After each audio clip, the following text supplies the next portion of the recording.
Hey, this is Jeff with Living in Arizona, and today we're going to talk about urban sprawl in Arizona.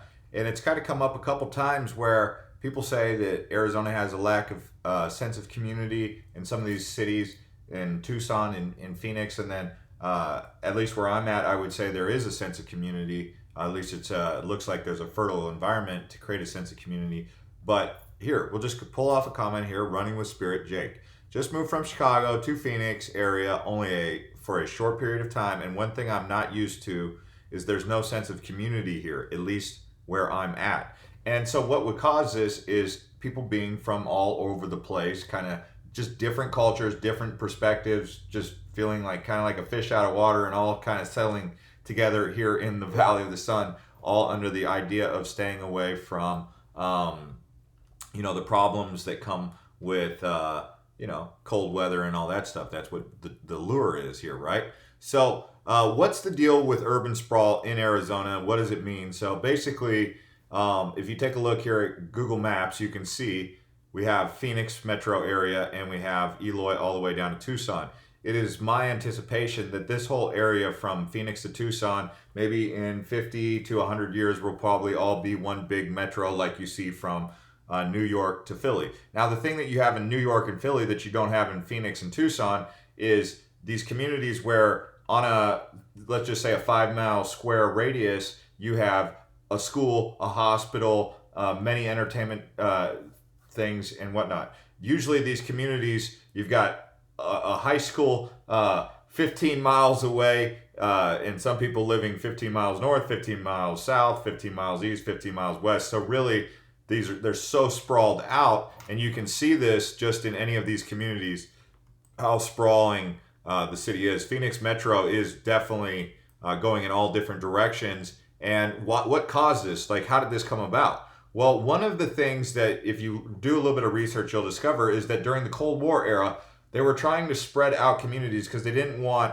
if there was ever a nuclear detonation, they didn't want densely compacted metropolitan areas where there would be, large casualties. So they spread out and, came along suburban America. Now, what ended up fueling it was the petroleum industry, the oil industry, and the automobile industry. They took an opportunity and they ran with it. And then once they got the chokehold on it, it became such a strong industry that they were able to influence politicians and whatnot. And then we went away from the train. We went away from anything that was, going to connect us like European style, like the trolley, the tram, and basically created these super corridor freeways. I mean, you'll see them anywhere in Phoenix. I mean, look at this is just one of the super corridors. This is where the 101, the 202 meets. But we have a couple of these stacks, and I call them super freeways or super corridors because that's what they are. These are some mega corridors. Here you have one at I-60 or the US 60 and the I-10. And then we have some right here. This is a big stack right here. I mean, look at this. If you just I'm just showing you guys about how powerful these freeways are because they're 4 or 5 lane freeways. This is just the I-10 going west, or I'm sorry, we'll go east here. I mean, this is what it looks like going over this stack. I mean, you could see right here, it's elevated. I mean, these are all over. These are in Atlanta, they're in Los Angeles, they're in Beijing, they're in Shanghai. But that's what happens when you have urban sprawl. Now, some of the downsides to having this urban sprawl is it actually creates a lot of stress on society because you're spending so much time doing things that are frustrating in your car. There's road rage. I mean, we just had it happen last night where this 20-year-old kid killed this girl because this happened in Phoenix. This 20-year-old kid drove up into the driveway of someone he was mad at because he had road rage. So he decided to shoot someone over road rage. So I mean, this is how high tensions get on the roads out here. I mean, and if you just think about it, I even saw a statistic where America spends, I don't know what the exact number was. It was some statistic. I think Bernie Sanders was saying, and Bernie, he has a tendency to do funny things, but he did pull a stat, and I'll just share it with you. It was something like $32 million a minute is spent on the Iraq wars, or was it, that doesn't make sense, right?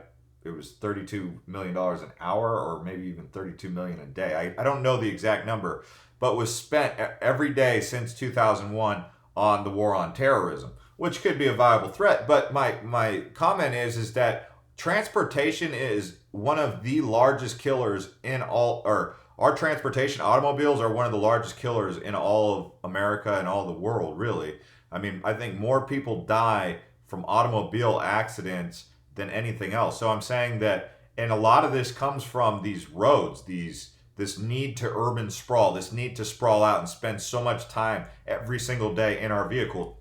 I mean, I know people who spend 3 hours a day in their car because they live in one side of Phoenix. They're driving from, say, the Southeast Valley to North Phoenix, and it's, even on a freeway, they could spend anywhere between an hour and a half just in the car. That's 3 hours a day in the car in transit. That's an extreme case, but because of sprawl, people are living in these suburban environments, and the places their headquarters are, their office buildings are in these communities that are, in these centers where it's really expensive to live.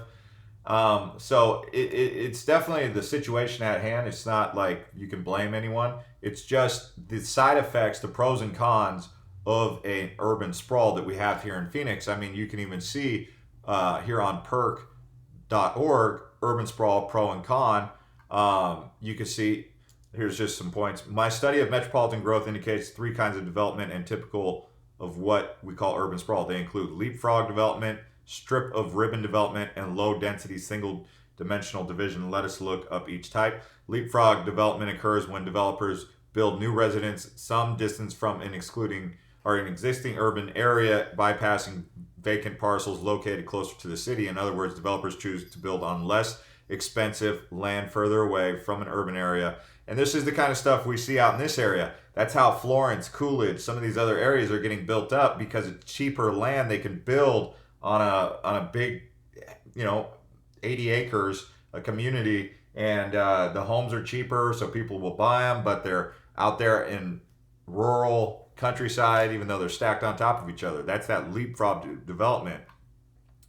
And then you also have strip ribbon development. The second category takes place when extensive commercial development occurs in a linear pattern along both sides of the arterial roadways. Like other aspects of urban sprawl, it is viewed as ugly and as a cause of traffic congestion, since shoppers and workers are often entering into and exiting from the street. These are causing these traffic jams. So it's like a lack of urban planning leads to these traffic jams that really get people pretty pissed off. I mean, the horns are honking, people are looking at their phones, and then they're not going. The car behind them's honking the horn saying go, and then it's stop and go, and that stresses people out. And then you have this other low density developments do take up space and may increase driving time. However, they have an important argument in their favor. People like them. Low density means more room and a higher standard of living, while every city has apartments available for those who prefer them. So, one of the comments that's come up a couple times from multiple different people is, hey, why are the yards so small in Arizona? Why are these homes, why do they give them such small yards? Well, I don't have a small yard, but many of the people around me do have a small yard. And the reason I don't have a small yard is because I specifically asked, hey, what's your largest yard? So if you're one of those type of people who wants a large yard, why don't you ask the developer? Why don't you ask the real estate agent? Say, hey, I'm looking for a place with a large yard. Maybe you're going to end up on a piece of property. So some people prefer small yard, low maintenance. They don't want these big yards. But if you're one of those people wondering, yeah, they build large yards out here. Okay, so just to show you, here's a picture of Little Sleepy Phoenix. Bird's eye view, right? I mean, this is Sleepy Phoenix right there. I mean, just a little country town. And now this whole area is just filled in. I mean, you have Cortez Center Street. Doesn't look like much, just a farming desert community, right? And then you have a panorama here where you could see the urban sprawl kind of just starting. This is probably taken in the early 2000s, but you could see how it just goes in all directions, Phoenix. And it goes north, south, east, west, all that stuff. Well, actually, east is over here, west is over here. And so I just wanted to show you guys this. And one of the things that we have that's going to be a solution to making this better is going to be the IoT, also known as a smart city. So the problem we have is we have these older folks who don't invite or welcome IoT or smart city development because they don't have a stake in it. They don't like change. But some of the things that we're going to have to get used to is autonomous vehicles, self-driving cars. We already have this here in Phoenix called Waymo. It's out in Chandler. And this kind of stuff is really picking up momentum. But IoT, Internet of Things, is designed for smart cities. And basically it's where a whole bunch of stuff communicates, kind of like what you have with your smart home, where you have your Siri network. You say you command Siri to do something, and you say, hey, turn on my climate control to 72 degrees. Or turn on my lights, turn off my lights. You're going to have that same kind. Those are things. Each one of those is a thing, and it's all interconnected through a smart device using voice automation, whether it be your smart watch, your smartphone, or something you have attached to your wall, Siri, Alexa, whatever. And I just wanted to point this out to you guys because it's going to get a lot more sophisticated, and the whole point is technology should be making our lives easier. And if we fail to innovate and we deny the opportunity to make things better, whether it be a grid of rail or a grid of something, Hyperloop, we've got to be willing to try these new things out. We can't be scared of it. And I would ask the older generations to turn over the rock now. Work with the younger generations to get things moving forward. I realize you've got a lot of money. I realize you got a lot of power, but you can't take that to the grave kind of thing. And hopefully you live a long time, but you got to turn it over now and let this new generation come in and do some of the stuff. Definitely pass on your wisdom and your information, but we've got to push this thing forward, and we got to do better. We've got to do better with the road systems. We've got to do and I say this because there's people out there fighting tooth and nail against a rail system. Why? Because they think it's going to bring too much noise to their community or whatever. And I get that, but you can move, but just because I can move too, but I'm saying that, we've got to get the progress going, in my opinion. So share your thoughts below on IoT, smart cities, urban sprawl, and we'll see you guys next time.